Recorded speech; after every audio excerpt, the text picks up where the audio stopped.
lewat saluran pencernaan, makanan akan mengalami proses pencernaan baik secara kimiawi maupun secara mekanik. Dalam kehidupan kita, sumber tenaga yang dibutuhkan oleh tubuh berasal dari makanan yang kita makan. Makanan memberi energi untuk setiap bagian tubuh seperti otot, mata, jantung, dan otak untuk melakukan pekerjaannya masing-masing. Ketika kita makan, sebenarnya kita sedang mengirimkan makanan itu dalam sebuah perjalanan panjang melewati alat pencernaan untuk kemudian diproses menjadi sumber energi.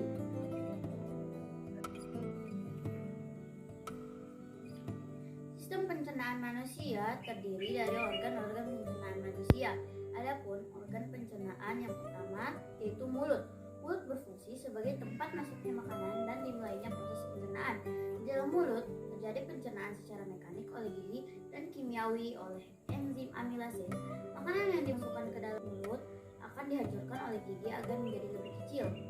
Pada proses ini, lidah turut berperan dalam mengatur proses makanan, kemudian mencampurnya dengan enzim amilase yang dihasilkan oleh kelenjar ludah untuk mengurai kandungan makanan seperti gula sederhana sehingga dapat diserap oleh tubuh. Yang kedua adalah kerongkongan. Sebenarnya di dalam leher kita terdapat dua saluran, yaitu tenggorokan yang berfungsi sebagai saluran pernafasan dan kerongkongan yang fungsi utamanya adalah menyalurkan makanan dari mulut ke lambung. Di dalam kerongkongan terdapat gerakan peristaltik seperti meremas-remas guna mendorong makanan menuju lambung. Yang ketiga adalah lambung. Makanan yang tiba di lambung akan dihaluskan secara mekanik menggunakan otot lambung. Di dalam lambung juga terjadi pencernaan kimiawi dengan bantuan enzim-enzim. Lambung juga menghasilkan asam hidrokloril yang membantu memecah makanan dan berfungsi untuk membuang zat atau mikroba berbahaya yang ada di makanan sehingga aman untuk diserap oleh tubuh. Setelah dicerna pada lambung, makanan akan menuju ke usus halus untuk proses pencernaan selanjutnya.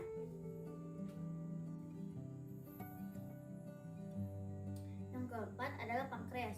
Pankreas pada manusia terletak pada perut bagian kiri atas, dengan bagian kepala pankreas menempel pada organ usus 12 jari.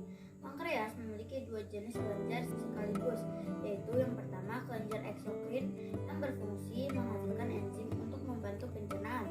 Yang kedua adalah kelenjar endokrin yang berfungsi memproduksi hormon ke dalam aliran darah. Yang kelima adalah hati. Hati atau liver terletak di rongga perut kanan bagian atas, tepat di bawah rusuk bagian kanan. Fungsi hati adalah menghancurkan racun di dalam darah dan membantu proses pencernaan, termaksud mengubah amonia yang beracun menjadi urea untuk dikeluarkan melalui urin. Yang keenam adalah usus halus. Usus halus merupakan tempat terjadinya pencernaan dan penyerapan nutrisi. Di dalam usus halus, makanan kembali diproses secara kimiawi dengan dibantunya enzim-enzim dari pankreas dan hati. Usus halus terdiri dari 3 bagian, yakni yang pertama usus 12 jari, yang kedua usus kosong, yang ketiga usus penyerapan. Yang ketujuh adalah usus besar. Usus besar berfungsi untuk menyerap nutrisi dan berperan dalam pembentukan limbah. Usus besar pada manusia terdiri atas yang pertama adalah sekum, menghubungkan usus halus dengan usus besar. Yang kedua adalah kolon, merupakan bagian terpanjang dari usus besar yang berfungsi untuk membentuk limbah. Yang ketiga adalah rektum, merupakan bagian dari usus besar yang terhubung dengan anus. Yang terakhir adalah anus. Fungsi anus adalah sebagai tempat keluarnya limbah.